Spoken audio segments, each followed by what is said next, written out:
Ya Datuk, pada pandangan Datuk lah, sebagai sebuah parti yang sentiasa meletakkan ajaran Islam, Al-Quran, hadis di bibir mulut, yang akhirnya pada pandangan Datuk lah, pasal apa kan? Pasal apa sampai peringkat UMNO yang macam Datuk sebut tadi ni? Bukan saja Malaysia, dunia tahu, melihat bagaimana pemimpin UMNO telah membudayakan satu budaya cash is king, rasuah, kleptokrasi. Ini dah budaya.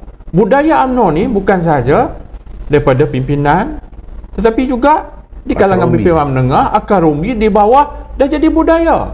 Budaya rasuah ni budaya UMNO. Ya. Jadi di kala itu pasal apa Datuk duk rasa ni ayat Quran ni?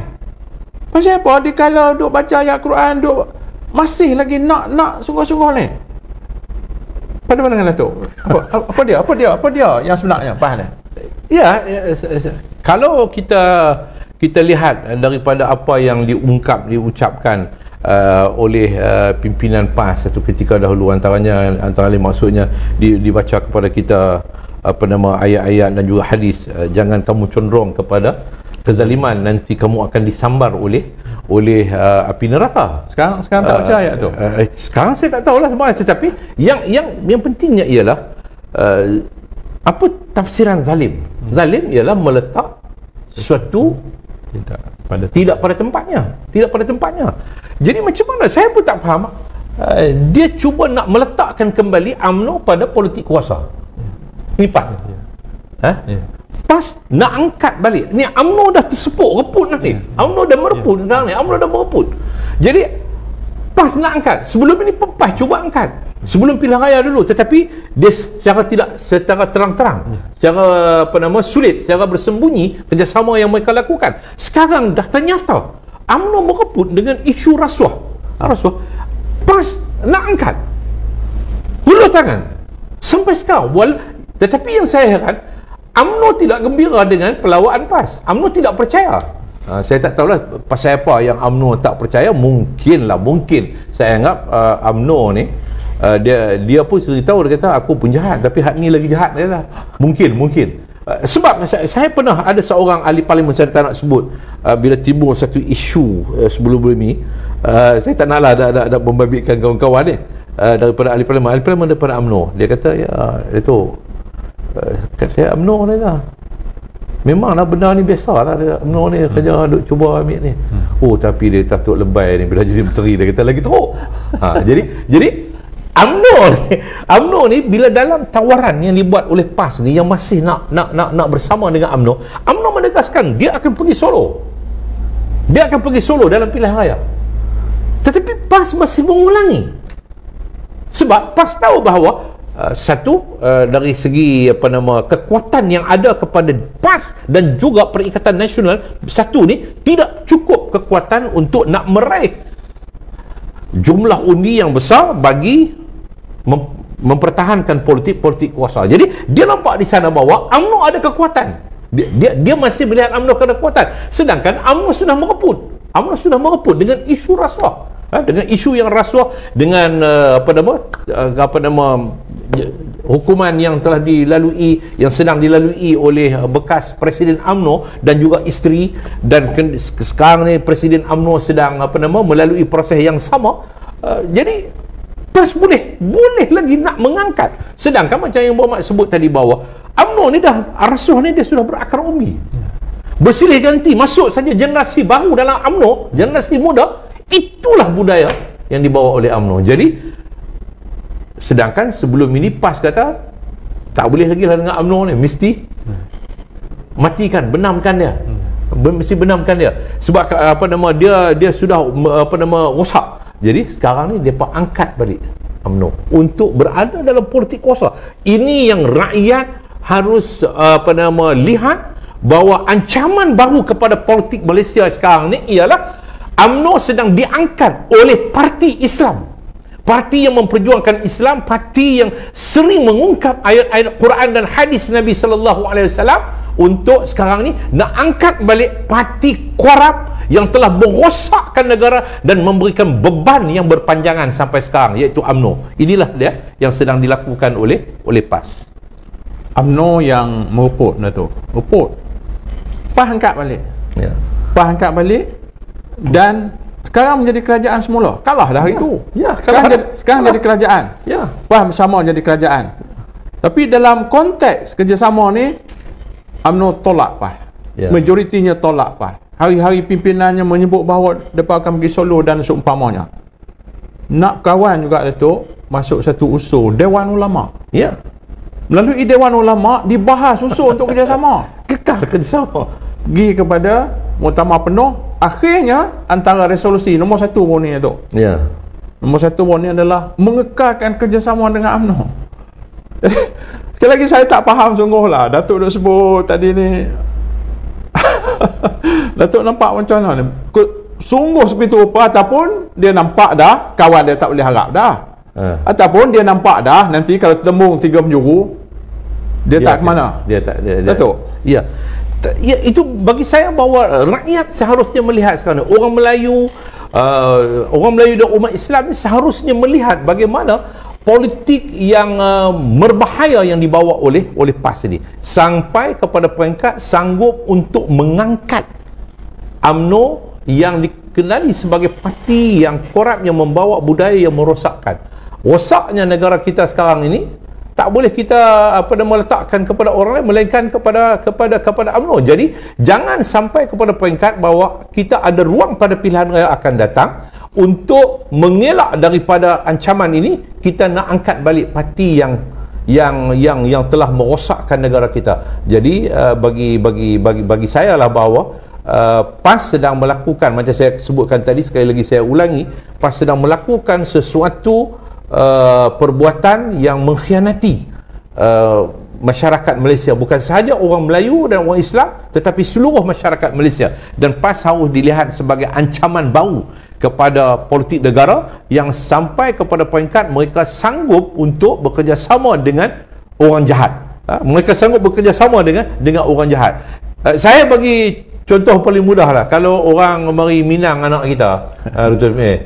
Kalau orang mari Minang anak kita, kita tahu dia tu penyamun. Saya tak ada manusia lah yang boleh terima penyamun untuk kita buat menantu. Tapi PAS ni dia sampai sanggup untuk angkat balik. Itu ibarat lah. Ibarat saya sebut maknanya dia sanggup terima penyamun untuk jadi menantu. Kalau dalam contoh seperti itu, jadi dia angkat balik untuk berkuasa, melainkan sudah tentulah dia sebagai pak mentua. Kerana apa? Tengok penyamun ni banyak duit.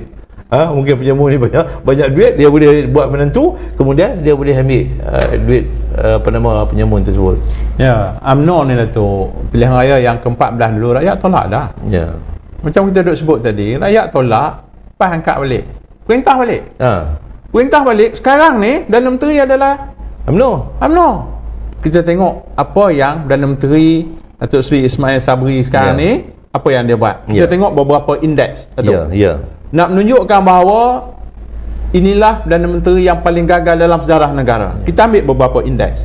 Indeks harga pengguna contohnya Datuk. Daripada bulan Mei hari tu ni 2.8. Sekarang Julai baru ni 4.4.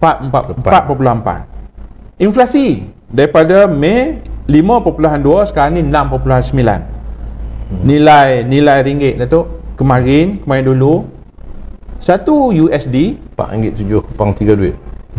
Datuk. Ni gagal yang sebini pun kan. Dulu tolak dah, PAS angkat balik, mau merintah balik, gagal macam ni pun. Kita melihat bagaimana PAS ni nak lagi. Jadi dia nak bawa apa negara kita ni? Adakah dia nak bersama-sama untuk melihat negara kita dan rakyat dalam negara kita ni hancur? Ataupun macam mana tu? Ya, itu yang harus dilihat oleh rakyat sekarang ni. Kita berdepan dengan situasi ekonomi yang sangat meruncing sekarang ni. Dia berpanjangan ni, Doktor. Selepas daripada langkah Sheraton, kita berhadapan dengan masalah krisis kepercayaan dari sudut ekonomi. Pelabur-pelabur lari banyak daripada negara kita. Sepatutnya memang betul ada pelaburan masuk, tetapi sepatutnya pelaburan itu lebih besar, lebih tinggi. Tetapi kita menghadapi krisis kepercayaan pelabur-pelabur terhadap politik negara kita, demokrasi dalam negara kita ini. Jadi akhirnya membawa kepada sampai hari ini, dan dijangka tahun hadapan memang dunia akan berhadapan dengan krisis. yang lebih buruk. Apatah lagi negara Malaysia apabila duit kita $1 4.7.33 sen. RM4.7.3 sen.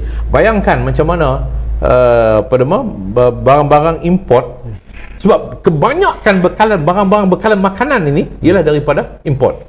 Macam mana kita nak berhadapan dengan isu racun padi, contoh walaupun dia bukan makan tetapi dia untuk sektor permakanan, pertanian permakanan dalam negara kita, padi, baja yang diambil material dia daripada luar. Begitu juga makanan untuk ayam dan sebagainya. Kita akan hadapi sekali lagi krisis seperti ini, bukan sahaja kepada 1-2 item penggunaan penting dalam kehidupan masyarakat Malaysia ni, tetapi kepada banyak item yang akan kita hadapi. Jadi sebab itu bagi saya bahawa krisis ini akan lebih teruk dan lebih parah.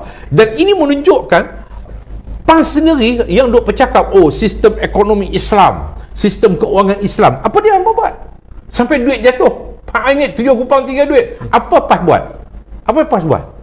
Apa idea yang mereka lontarkan? Hanya sekadar untuk bersetuju. Saya cukup kecewa apabila PAS boleh bersetuju. Ialah PAS duduk dalam kabinet, dalam kerajaan, kita kena anggap bahawa PAS bersetuju.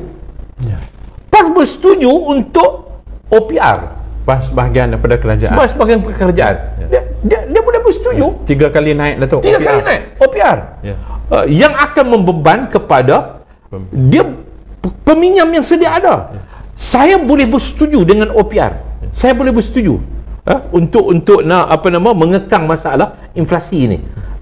Untuk mengekang masalah inflasi dan juga masalah-masalah yang berkaitan dengan reserve kita dan sebagainya. Saya boleh terima OPR ni kalau untuk pinjaman baru. Itu munasabah. Tapi kalau pinjaman yang dah sekian lama, ini tidak adil. Bagi saya tidak adil. Saya tak tahulah keadilan Islam apa yang dibawa oleh PAS sehingga dia boleh bersetuju untuk dikenakan OPR kepada peminjam yang sedia ada dan juga kepada peminjam yang baru. Sedangkan tujuan OPR ni antaranya ialah untuk mengurangkan orang membuat pinjaman. Dia lebih kepada untuk nak simpanan. Macam mana nak simpan? Kalau kita dikenakan, kalau sebelum ini kita bayar rumah katalah sebulan 300, selepas daripada ini OPR dinaikkan lagi, kita akan jadi mungkin 350 ataupun 400 ringgit. Jadi ini akan memberikan beban yang lebih buruk kepada negara kita. Jadi yang ni yang saya lihat bahawa PAS gagal. PAS gagal bersama dengan kerajaan yang gagal ini. PAS gagal dalam nak mengutarakan idea bagaimana nak meringankan beban hidup rakyat. Ditambahkan lagi, kalau kita lihat macam OPR dah berapa kali naik ni? 3 kali kan? 3 kali disebut untuk mengekang inflasi, sedangkan dia tak mampu untuk mengekang inflasi. Inflasi terus meningkat. Dia tidak berjaya. OPR ini gagal. Bagi saya OPR itu gagal, walaupun ada kaedah-kaedah dia, tetapi kita kena melihat masalah inflasi dan masalah kejatuhan nilai ringgit kita ini bukan hanya kepada satu sudut saja. Bukan hanya kepada satu sudut, tetapi kepada sudut-sudut yang lain. Termasuk apa dia? Isu utamanya ialah isu rasuah. Isu rasuah ini yang menyebabkan kita hadapi krisis keuangan, krisis kejatuhan nilai mata wang dalam negara kita. Jadi bagi saya bahawa ini yang sepatutnya kita lakukan. Sebab itu saya nak sebut kepada semua masyarakat di luar, walaupun kes SRC dan kes Rosmah dikenakan dan sebagainya, tetapi bagi saya itu hukuman, itu adalah hukuman, tetapi kesan dia berpanjangan. Walaupun mereka keluar daripada penjara nanti, keluarnya Najib daripada penjara, tak selesai lagi hutang yang terpaksa kita tanggung. Nanti mungkin mungkinlah dia akan didapati bersalah dalam kes 1MDB yang sedang dibicarakan. Penjaralah berapa puluh tahun, tetapi kesannya sangat berpanjangan. Dia tidak akan menyelesaikan masalah kehidupan kita. Jadi itulah beban yang terpaksa kita tanggung ni, buruknya akibat daripada rasuah. Tiba-tiba PAS nak angkat parti rasuah untuk terus berada memperkukuhkan mencengkam dalam politik kuasa dalam negara kita. Sedangkan bagi saya bahawa inilah saya anggap seperti anai-anai yang boleh meruntuhkan rumah.